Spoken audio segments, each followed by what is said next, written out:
श्रीगुरुभ्यो नमः। सृष्टिस्थित्यप्ययेह नियतिर्लिखितमो बन्धमोक्षाश्च यस्मात् अस्य श्रीब्रह्मरुद्रप्रभृतिसुरनरद्वीषशत्रुत्मकस्य विष्णोर्व्यस्ता समस्ता सकलगुणनिधिः सर्वदोषव्यपेतः पूर्णानन्दो व्ययो यो गुरुरपि परमः चिन्तयेत् तं महान्तम् जन्माद्यस्य यतोन्मयादितरतश्चार्थेष्वभिज्ञस्वराट् तेने ब्रह्महृदायादिकवये मुह्यन्ति यं सूरयः तेजो वारिमृदां यथा विनिमयो यत्र त्रिसर्गो मृषा धाम्ना स्वेन सदा निरस्तकुहकं सत्यं परं धीमहि नारायणं नमस्कृत्य नरं चैव नरोत्तमं देवीं सरस्वतीं व्यासं ततो ग्रन्थमुदीरये कृष्णाय वासुदेवाय हरे परमात्मने प्रणतक्लेशनाशाय गोविन्दाय नमो नमः। ಶ್ರೀಗುರುಭ್ಯೋ ನಮಃ. ಶ್ರೀಮದ್ಭಾಗವತ ತೃತೀಯ ಸ್ಕಂದ ಚತುರ್ದಶ ಅಧ್ಯಾಯದಲ್ಲಿ 6ನೇ ಶ್ಲೋಕ. ಮೈತ್ರೇಯ ಉವಾಚ ಯದಾ ಸ್ವಭಾರ್ಯಯಾ ಸಾಕಂ ಜಾತಃ ಸ್ವಯಂಭುವೋ ಮನುಃ ಪ್ರಾಂಜಲಿಃ ಪ್ರಣತಶ್ಚೇದಂ ವೇದಗರ್ಭಮಭಾಷತ ತ್ವಮೇಕಃ ಸರ್ವಭೂತಾನಾಂ ಜನ್ಮಕೃದ್ ವೃತ್ತಿದಃ ಪಿತಾ ಅಥಾಪಿ ನಃ ಪ್ರಜಾನಾಂ ತೇ ಶುಶ್ರೂಷಾ ಕೇನ ವಾ ಭವೇತ್ ತದ್ವಿಧೇಹಿ ನಮಸ್ತುಭ್ಯಂ ಕರ್ಮಸ್ವಿಜ್ಯಾತ್ಮಶಕ್ತಿಷು ಯತ್ಕೃತೇಃ ಯಶೋ ವಿಶ್ವಕ್ ಅಮುತ್ರ ಚ ಭವೇದ್ ಗತಿಃ. ಅಂದ್ರೆ ಮೈತ್ರೇಯರು ಹೇಳ್ತಾ ಇದ್ದಾರೆ, ವಿದುರನ ಪ್ರಶ್ನೆಗೆ ಉತ್ತರ ಕೊಡುವಂತೆ, ಯದಾ ಸ್ವಭಾರ್ಯೆಯ ಸಾಕಂ ಜಾತಃ ಸ್ವಯಂಭುವ ಮನುಃ. ಯಾವಾಗ ಸ್ವಯಂಭುವ ಮನುವಿನ ಜೊತೆಗೆ ಶತರೂಪಾದೇವಿ ಇಬ್ಬರು ಕೂಡ ಒಟ್ಟಿಗೆ ಹುಟ್ಟಿದ್ರು, ಬ್ರಹ್ಮದೇವರ ಮತ್ತು ಸರಸ್ವತಿಯಿಂದ. ಅವರು ಪ್ರಾಂಜಲಿಹಿ ಪ್ರಣತಶ್ಚ ಇದಂ, ಅವರು ಕೈ ಜೋಡಿಸಿಕೊಂಡು ಅಂದ್ರೆ ಸ್ವಯಂಭುವ ಮನು ಕೈ ಜೋಡಿಸಿಕೊಂಡು ವೇದಗರ್ಭಂ ಅಭಾಷತ, ಅಂದ್ರೆ ಬ್ರಹ್ಮದೇವರನ್ನ ಕುರಿತು ಸ್ತೋತ್ರ ಮಾಡಿದ್ರಂತೆ. ಏನಂತ? ತ್ವಮೇಕ ಸರ್ವಭೂತಾನಾಂ ಜನ್ಮಕೃತ್ ವೃತ್ತಿದಃ ಪಿತ. ಅಂದರೆ ಸ್ವಯಂಭುವಮನು ಹೇಳುವ ಮಾತು, ಸ್ವಾಮಿ ನೀವೇ ಜನ್ಮಕೃತ್ ಪಿತ, ಎಲ್ಲಾ ಭೂತಗಳಿಗೂ ಕೂಡ ಎಲ್ಲಾ ಪ್ರಾಣಿಗಳಿಗೂ ಕೂಡ ಜನ್ಮವನ್ನ ಕೊಡತಕ್ಕ ತಂದೆಯಾಗಿದ್ರಿ. ಮತ್ತು ವೃತ್ತಿದಃ ಅಂದ್ರೆ ರಕ್ಷಕಃ ಅಂತ ಅರ್ಥ. ಹುಟ್ಟಿಸುವವರು ನೀವೇ, ರಕ್ಷಣೆ ಮಾಡುವವರು ನೀವೇ, ಹಾಗೆ ಅಂತ. ಅಥಾಪಿ ನಃ ಪ್ರಜಾನಾಂ ತೇ ಶುಶ್ರೂಷಾ ಕೇನವಾ ಭವೇತ್. ಆಗಿದ್ರೂ ಕೂಡ ನಮ್ಮಿಂದ ಏನಾಗಬೇಕಾಗಿದೆ ನಿಮಗೆ, ನಾವೇನು ಸೇವೆ ಮಾಡಬಹುದು ಅದನ್ನ ನಮಗೆ ಹೇಳಿ. ನಮ್ಮಿಂದ ಏನಾಗಬೇಕಾಗಿಲ್ಲ ನಿಮಗೆ, ನೀವೇ ಸರ್ವ ಸಮರ್ಥರು. ಆಗಿದ್ರೂ ಕೂಡ ನೀವು ತಂದೆಯ ಸ್ಥಾನ, ನೀವು ಪಾಲಕರ ಸ್ಥಾನದಲ್ಲಿ ಇದ್ದೀರಾ, ಅದರಿಂದ ನಮಗೆ ಆಜ್ಞೆಯನ್ನ ಮಾಡಿ, ಹಾಗೆ ಅಂತ. ನಮಸ್ತುಭ್ಯಂ ಕರ್ಮಸ್ವಿಜ್ಯಾತ್ಮಶಕ್ತಿಷು, ಹಾಗೆ ಅಂತ. ಪರಮಾತ್ಮನ ಪೂಜಾ ರೂಪವಾಗಿ ನಿಷ್ಕಾಮ ಕರ್ಮದಿಂದ ಮಾಡತಕ್ಕದ್ದು ಅಂತ ಇದೆ, ಫಲಾಪೇಕ್ಷೆ ಇಲ್ಲದೆ ಮಾಡತಕ್ಕದ್ದು ಅಂತ. ಅಂತಹ ಕರ್ಮಗಳಲ್ಲಿ ಅನೇಕ ಕರ್ಮಗಳಿದೆ. ಆ ರೀತಿಯಾದ ಅನೇಕ ಕರ್ಮಗಳಲ್ಲಿ ನಾವು ಯಾವುದನ್ನ ಮಾಡಬೇಕು, ಹಾಗೆ ಅಂತ. ಅದರಿಂದ ನಮಗೂ ಶ್ರೇಯಸ್ಸಾಗ್ತದೆ ಅಂತ ಒಂದು ವಿಚಾರವನ್ನ ನಮಗೆ ನೀವೇ ತಿಳಿಸಿ, ಹಾಗೆ ಅಂತ ಬ್ರಹ್ಮದೇವರ ಹತ್ರ ಸ್ವಯಂಭುವ ಮನು ಪ್ರಾರ್ಥನೆ ಮಾಡ್ತಾರೆ. ಬ್ರಹ್ಮೋವಾಚ ಪ್ರೀತಸ್ತುಭ್ಯಮಹಂ ತಾತ ಸ್ವಸ್ತಿ ಸ್ಯಾದ್ ವಾಂ ಕ್ಷಿತೀಶ್ವರ ಯನ್ ನಿರ್ವ್ಯಲೀಕೇನ ಹೃದ ಶಾದಿಮೇತ್ಯಾತ್ಮನಾರ್ಪಿತಂ. ಪ್ರೀತಃ ತುಭ್ಯಮಹಂ ತಾತ. ಬ್ರಹ್ಮದೇವರು ಸ್ವಯಂಭೂಮನನ್ನು ಕುರಿತು ಹೇಳ್ತಾರೆ, ಮಗನೇ ನಾನು ಭಾರಿ ಸಂತುಷ್ಟನಾಗಿದ್ದೇನೆ ನಿನ್ನ ಮಾತಿನಿಂದ, ಹಾಗೆ ಅಂತ. ಸ್ವಸ್ತಿ ಸ್ಯಾದ್ವಾಂ ಕ್ಷಿತೀಶ್ವರ, ಹೇ ಕ್ಷಿತೀಶ್ವರ ನಿಮಗೆ ಸ್ವಸ್ತಿ ಆಗಲಿ, ಮಂಗಳ ಆಗಲಿ, ಹಾಗೆ ಅಂತ. ಯಾಕೆ? ಎನ್ ನಿರ್ವ್ಯಲೀಕೇನ ಹೃದ ಶಾದಿಮೇತ್ಯಾತ್ಮನಾರ್ಪಿತಂ. ನಾ ಏನ್ ಮಾಡಬೇಕು ಹಾಗೆ ಅಂತ ಯಾವ ಕಲುಷಿತ ಇಲ್ಲದೆ, ಎಷ್ಟು ಚೆನ್ನಾಗಿ ನೀವು ಕೇಳ್ತಾ ಇದ್ದೀರಾ, ನಾನೇನ್ ಮಾಡಬೇಕು ಸೇವೆ ನಿಮಗೆ, ಹಾಗೆ ಅಂತ. ನೀವು ಏನು ನಾನೇನ್ ಕೇಳಲಿಲ್ಲ, ನನಗಿದು ಮಾಡಿಕೊಡು ಹಾಗೆ ಅಂತ ನಾನೇನ್ ಕೇಳಲಿಲ್ಲ. ನೀವಾಗ ನೀವೇ ಬಂದು ನನ್ನನ್ನು ಹುಟ್ಟಿಸಿದ್ದೀರಾ, ನಮ್ಮನ್ನ ರಕ್ಷಕರಾಗಿದ್ದೀರಾ, ನಾವೇನ್ ಮಾಡ್ಬೇಕು ಅಂತ ಕೇಳ್ತೀರಿ ನೋಡಿ. ಅದರಿಂದ ನಿಮಗೆ ನಾನು ಸಂತುಷ್ಟನಾಗಿದ್ದೇನೆ, ನಿಮಗೆ ಒಳ್ಳೇದಾಗಲಿ ಅಂತ ಒಂದು ವಿಶೇಷವಾದ ಒಂದು ಆಶೀರ್ವಚನ ಇದು ಬ್ರಹ್ಮದೇವರು ಮಾಡೋದು. ಯಾಕೆ? ಸ್ವಯಂಭುವ ಮನು ತಾನಾಗಿಯೇ ಬಂದು ಕೇಳಿದ್ದರಿಂದ. ಏನು ಮಾಡಬೇಕು, ಏನು ಸೇವೆ ಮಾಡಬೇಕು ಹಾಗೆ ಅಂತ. ಇದೆಲ್ಲ ನಮಗೆ ಎಲ್ಲ ಒಂದು ಪಾಠ ಇದ್ದು ತಂದೆ ತಾಯಿಯರ ಹತ್ರ ಕೇಳಬೇಕಂತೆ. ತಂದೆ ತಾಯಿಯರೇ ಏನ್ ಮಾಡ್ಬೇಕು ನಾವು ಹಾಗೆ ಅಂತ. ಅದನ್ನ ಹೇಳ್ತಾ ಇದ್ದಾರೆ ನೋಡಿ. ಏತಾವತ್ಯಾತ್ಮಜೈರೇವಂ ಅಪಚಿತಿ ಗುರೌ ಶಕ್ತ್ಯ ಅಪ್ರಮತ್ತೈ ಗೃಹ್ಯೇತ ಶಾಸನಂ ಗತಮತ್ಸರೈ. ಗುರುವಾಜ್ಞಾಕರಣಮೇವ ತತ್ಪೂಜಾ. ಗುರುವಿನ ಪೂಜೆ ಎಂದರೆ ಯಾವುದು? ತಂದೆ ತಾಯಿಯರ ಪೂಜೆ ಎಂದರೆ ಯಾವುದು? ಅವರ ಮಾತನ್ನ ಕೇಳೋದು, ಅದೇ ದೊಡ್ಡ ಪೂಜೆ.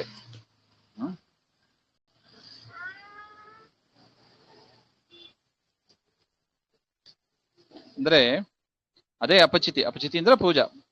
ಶಾಸನಂ ಆಜ್ಞಾ ಗೃಹ್ಯತೆ ಇತಿ ಯತ್ಸಾ ಇಯಂ ಇತಿ. ನೀವು ಆಜ್ಞೆ ಮಾಡಿ ನಾವು ಅದನ್ನ ಕೇಳ್ತೀವಿ ಅಂತ ಹೇಳಿದ್ರಲ್ಲ, ಇದೇ ಗುರುಗಳಿಗೆ ಮಾಡತಕ್ಕ ದೊಡ್ಡ ಪೂಜೆ ಇದು ಹಾಗೆ ಅಂತ. ಅಂದ್ರೆ ಯಥಾಶಕ್ತಿ ನಮ್ಮಿಂದ ಎಷ್ಟು ಶಕ್ತಿ ಇದೆಯೋ ಆ ರೀತಿಯಾಗಿ ದೊಡ್ಡವರ ಮಾತನ್ನ ಕೇಳಿ ಅನುಸರಿಸಿ ಅವರ ಮಾತನ್ನ ನಡೆಸಿಕೊಡ್ಬೇಕು ಹಾಗೆ ಅಂತ. ಸ್ವತ್ವಂ ಅಸ್ಯಾಂ ಅಪತ್ಯಾನಿ ಸದೃಶ್ಯಾನ್ಯಾತ್ಮನೋ ಗುಣೈಃ ಉತ್ಪಾದ್ಯ ಶಾದಿ ಧರ್ಮೇಣ ಗಾಂ ಯಜ್ಞೈಃ ಪುರುಷಂ ಯಜ ಹಾಗೆ ಅಂತ. ಏನ್ ಮಾಡ್ಬೇಕು ಅಂತ ಹೇಳ್ತಾ ಇದ್ದಾರೆ ನೋಡಿ. ಈಗ ಏನ್ ಆಜ್ಞೆ ಎಂಬ ಅದನ್ನ ಬ್ರಹ್ಮದೇವರು ಸ್ವಯಂಭವ ಮನುವಿಗೆ ಹೇಳ್ತಾ ಇದ್ದಾರೆ. ಹೇಳ್ತಾರೆ, 3 ವಿಚಾರವನ್ನ ಹೇಳ್ತಾರೆ. ಏನದು 3 ಹಾಗೆಂದ್ರೆ ಸದೃಶ್ಯಾನಿ ಆತ್ಮನೋ ಗುಣೈಹಿ. ನಿನ್ನಷ್ಟೇ ಗುಣದಲ್ಲಿ ಉತ್ತಮರಾದ ಮಕ್ಕಳನ್ನ ಪಡಿ. ಮಕ್ಕಳು ಹೇಗಿರ್ಬೇಕು? ಗುಣವಂತರಾಗಿ ಇರಬೇಕು. ನಿನ್ನಷ್ಟೇ ಸದೃಶರಾದ ಉತ್ತಮರಾದ ಮಕ್ಕಳನ್ನ ಪಡಿ. ಒಂದು. ಶಾದಿ ಧರ್ಮೇನ ಗಾಂ. ಈ ಭೂಮಿಯನ್ನ ನೀನು ಧರ್ಮದಿಂದ ರಕ್ಷಣೆ ಮಾಡು. ಯಜ್ಞೈಹಿ ಪುರುಷಂ ಯಜ. ಪರಮಾತ್ಮನನ್ನ ಯಜ್ಞಾದಿಗಳಿಂದ ಆರಾಧನೆಯನ್ನ ಮಾಡು ಅಂತ 3 ಆಜ್ಞೆ ಮಾಡ್ತಾರೆ.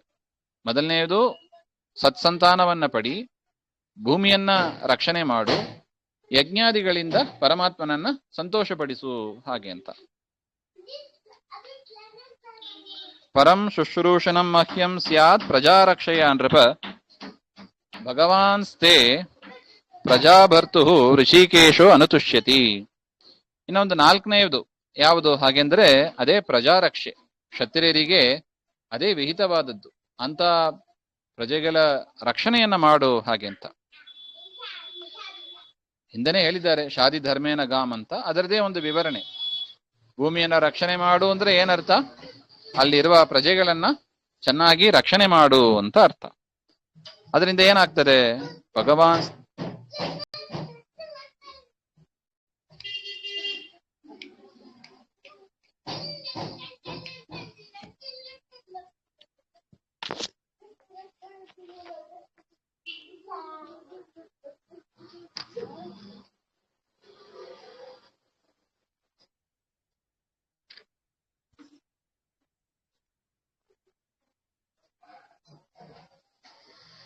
ಭಗವಾನ್ಸ್ತೆ ಪ್ರಜಾಭರ್ತು ಋಷಿಕೇಶ ಅನುತುಷ್ಯತಿ. ಯಾವ ಕರ್ಮವನ್ನ ಈ ರೀತಿಯಾಗಿ ಪ್ರಜಾ ಪರಿಪಾಲನೆಯನ್ನ ಮಾಡುವುದರಿಂದ ಪರಮಾತ್ಮ ಬಾರಿ ಸಂತುಷ್ಟನಾಗ್ತಾನೆ ಹಾಗೆ ಅಂತ ಬ್ರಹ್ಮದೇವರು ಹೇಳ್ತಾರೆ ನೋಡಿ. ಪರಮಾತ್ಮ ಯಾವುದರಿಂದ ಸಂತುಷ್ಟನಾಗ್ತಾನೋ ಅಂತ ಕರ್ಮಗಳನ್ನ ಮಾಡಬೇಕು. ನಾವು ಮಾಡುವ ಕರ್ಮದಿಂದ ಪರಮಾತ್ಮ ಸಂತೃಪ್ತನಾಗ್ತಾನೋ ಇಲ್ಲವೋ ಅಂತ ನಮಗೇನ್ ಗೊತ್ತಾಗ್ತದೆ? ಹಾಗೆಂದ್ರೆ ಶಾಸ್ತ್ರದಲ್ಲಿ ವಿಹಿತವಾದದ್ದನ್ನ, ವರ್ಣಾಶ್ರಮ ವಿಹಿತ ಕರ್ಮಗಳನ್ನ ಭಗವದ್ಗೀತೆಗೆ ಹೋಗ್ಬೇಕು. ಮತ್ತೆ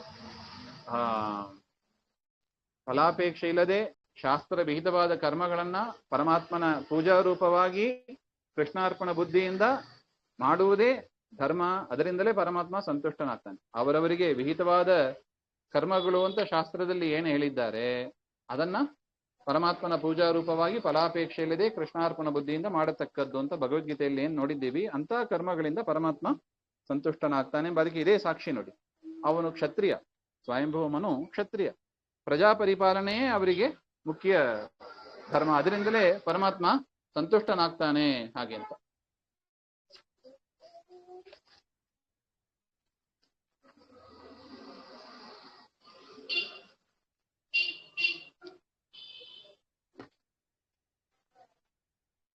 ಯೇಷಾಂ ನ ತುಷ್ಟೋ ಭಗವಾನ್ ಯಜ್ಞಲಿಂಗೋ ಜನಾರ್ದನಃ ತೇಷಾಂ ಶ್ರಮೋಪ್ಯಪಾರ್ಥಾಯ ಯದಾತ್ಮಾನಾದೃತ ಸ್ವಯಂ. ಆಯ್ತು, ಪರಮಾತ್ಮನ ಸಂತೋಷ ಮಾಡುವುದರಿಂದ ಏನು ಅಂತ ಪ್ರಶ್ನೆ. ಭಗವತ್ತೋಷಣೇನಾಪಿ ಕಿಂ, ಹಾಗೆಂದ್ರೆ ಯೇಷಾಂ ನ ತುಷ್ಟ ಭಗವಾನ್ ಯಜ್ಞಲಿಂಗೋ ಜನಾರ್ದನಃ.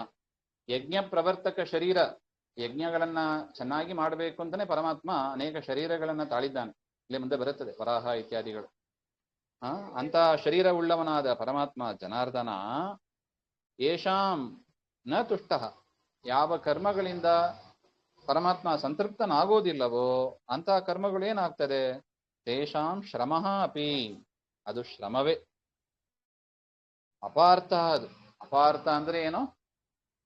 ಅದು ಪುರುಷಾರ್ಥಪ್ರದ ಆಗೋದಿಲ್ಲ ಅಂತ. ಪುರುಷಾರ್ಥಪ್ರದ ಅಂದ್ರೆ ಏನು? ಧರ್ಮ, ಅರ್ಥ, ಕಾಮ, ಮೋಕ್ಷ ಇವುಗಳನ್ನ ಪುರುಷಾರ್ಥ ಅಂತ ಕರೀತಾರೆ. ಪುರುಷರು ಇಚ್ಛೆ ಪಡೋದು, ಪುರುಷರು ಬಯಸೋದು. ಅಪಾರ್ಥ ಹಂಗಂದ್ರೆ ಅವ್ರು ಮಾಡತಕ್ಕ ಕರ್ಮಗಳು ಅದು ಪುರುಷಾರ್ಥ ಸಾಧಕ ಆಗೋದಿಲ್ಲ ಅಂತ ಅರ್ಥ, ಅಂದ್ರೆ ವೇಸ್ಟ್ ಅಂತ ಅರ್ಥ. ಯದಾತ್ಮ ನಾದೃತ ಸ್ವಯಂ, ಯದ್ಯಸ್ಮಾತ್ ಪರಮಾತ್ಮ ಸ್ವಯಂ ಸ್ವೇನ ನ ಆದೃತಃ. ಯಾವ ಕರ್ಮದಿಂದ ಪರಮಾತ್ಮ ಸಂತುಷ್ಟನಾಗೋದಿಲ್ಲ ಆ ಕರ್ಮಗಳನ್ನ ಮಾಡಿ ಅದು ಪುರುಷಾರ್ಥ ಸಾಧಕ ಆಗೋದಿಲ್ಲ, ಮೋಕ್ಷ ಸಾಧಕ ಆಗೋದಿಲ್ಲ ಅಂತ. ಅದರಿಂದ ಅಂತಹ ಕರ್ಮಗಳನ್ನ ಮಾಡಬಾರದು. ಅದರಿಂದ ಕ್ಷತ್ರಿಯನಾದ ಸ್ವಯಂಭುವ ಮನುವಿಗೆ ಪರಮಾತ್ಮ ಪ್ರಜಾ ಪರಿಪಾಲನೆಯೇ ಮುಖ್ಯವಾದ ಧರ್ಮ ಅಂತ. ಈಗ ನೋಡಿ ನಮಗೆ ಅರ್ಥ ಆಗ್ತದೆ. ನೋಡಿ, ಭಗವದ್ಗೀತೆಯಲ್ಲಿ ಅರ್ಜುನನ್ನ ಯಾಕೆ ಯುದ್ಧ ಮಾಡಿ ಭೂಮಿಯನ್ನ ಪರಿಪಾಲನೆ ಮಾಡು ಅಂತ ಹೇಳಿದ? ಬ್ರಹ್ಮದೇವರು ಸ್ವಯಂಭುವ ಮನುವಿಗೆ ಅದನ್ನೇ ಹೇಳಿದರು. ಅದನ್ನೇ ಪರಮಾತ್ಮ ಅರ್ಜುನನಿಗೆ ಹೇಳಿದ್ರು. ಅಂದ್ರೆ ಕ್ಷತ್ರಿಯರ ಧರ್ಮ ಅದು ಪ್ರಜಾ ಪರಿಪಾಲನೆ, ಅದರಿಂದಲೇ ಪರಮಾತ್ಮ ಸಂತೃಪ್ತನಾಗ್ತಾನೆ, ಅದರಿಂದಲೇ ಪುರುಷಾರ್ಥ ಸಾಧನೆ ಆಗ್ತದೆ. ಅದರಿಂದ ನಾನು ಯುದ್ಧ ಮಾಡೋದಿಲ್ಲ, ನಾನು ಹೋಗ್ತೀನಿ ಹಾಗೆಂತ ಅರ್ಜುನ ಹೇಳಿದ್ದು ಅದು ಪುರುಷಾರ್ಥ ಸಾಧನವಲ್ಲ ಅದು. ಅದರಿಂದ ಪರಮಾತ್ಮ ತತ್ವೋಪದೇಶ ಮಾಡಿ ಅರ್ಜುನನನ್ನ ಕರೆಕ್ಟ್ ಮಾಡಿದ, ತಿದ್ದಿಸಿದ.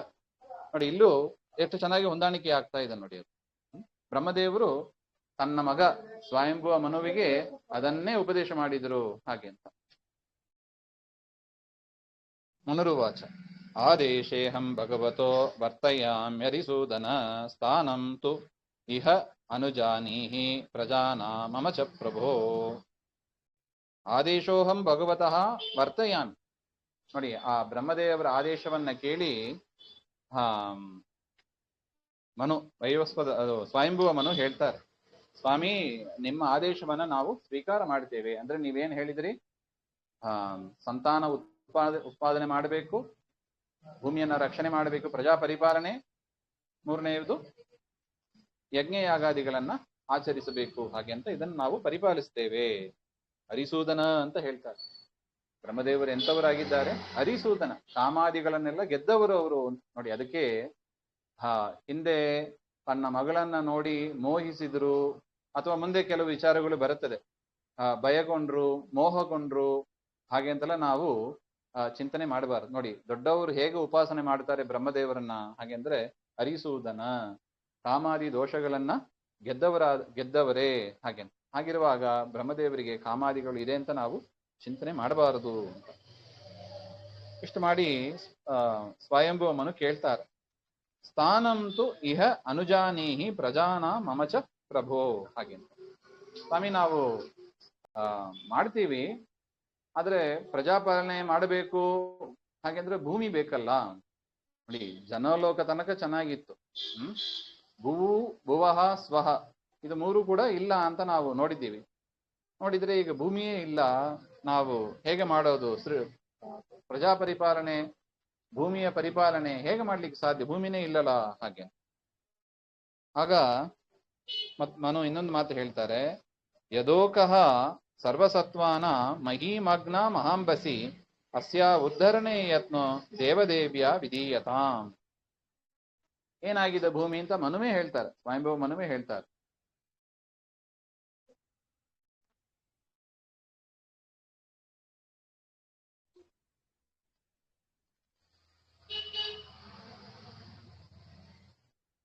ಯದೋಕಃ ಸರ್ವಸತ್ವಾನ, ಈ ಭೂಮಿ ಏನಿದೆ ಅದು ಎಲ್ಲರಿಗೂ ಕೂಡ ಆಶ್ರಯಪ್ರದ.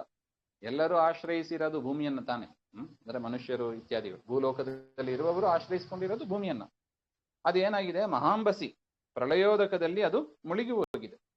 ಅದರಿಂದ ಮೊದಲು ಏನಾಗಬೇಕು, ಅಸ್ಯಾಹ ಉದ್ಧರಣೆ ಯತ್ನ, ಅದನ್ನ ಮೇಲಕ್ಕೆ ತರಬೇಕು. ಭೂಮಿ ತನ್ನ ಸ್ಥಾನದಿಂದ ಕಳಚಿ ರಸಾತಲಕ್ಕೆ ಹೋಗಿ ಅಲ್ಲಿ ನೀರಲ್ಲಿ ಮುಳುಗಿ ಇದೆ. ಅದರ ಸ್ಥಾನದಲ್ಲಿ ಇಡುವ ಪ್ರಯತ್ನವನ್ನ ಮೊದಲು ಮಾಡಬೇಕು. ದೇವ್ಯ ವಿಧೀಯತಾಂ, ಅದರ ಪ್ರಯತ್ನವನ್ನ, ಭೂಮಿಯನ್ನ ಸ್ವಸ್ಥಾನದಲ್ಲಿ ಇಡುವ ಪ್ರಯತ್ನವನ್ನ ನಾವು ಮಾಡಬೇಕು ಹಾಗೆ ಅಂತ ಹೇಳ್ತಾ ಇದ್ದಾರೆ. ಇಷ್ಟು ವಿಚಾರ ಆದ ಮೇಲೆ ಮೈತ್ರೇಯ ವಾಚ, ಮೈತ್ರೇಯರು ಏನ್ ಹೇಳಿದ್ರು ಅದನ್ನ ಮತ್ತೆ ನೋಡ. ಸರ್ವಗುಣ ಸಂಪೂರ್ಣ ಸರ್ವದೋಷ ವಿವರ್ಜಿತ ಪ್ರಿಯತಾಂ ಪ್ರೀತೇ ಬಾಲಂ ವಿಷ್ಣುರ್ಮೆ ಪರಮ ಸುಹೃತ್ ಶ್ರೀಮಧ್ವಾಂತರ್ಗತ ಶ್ರೀಕೃಷ್ಣ.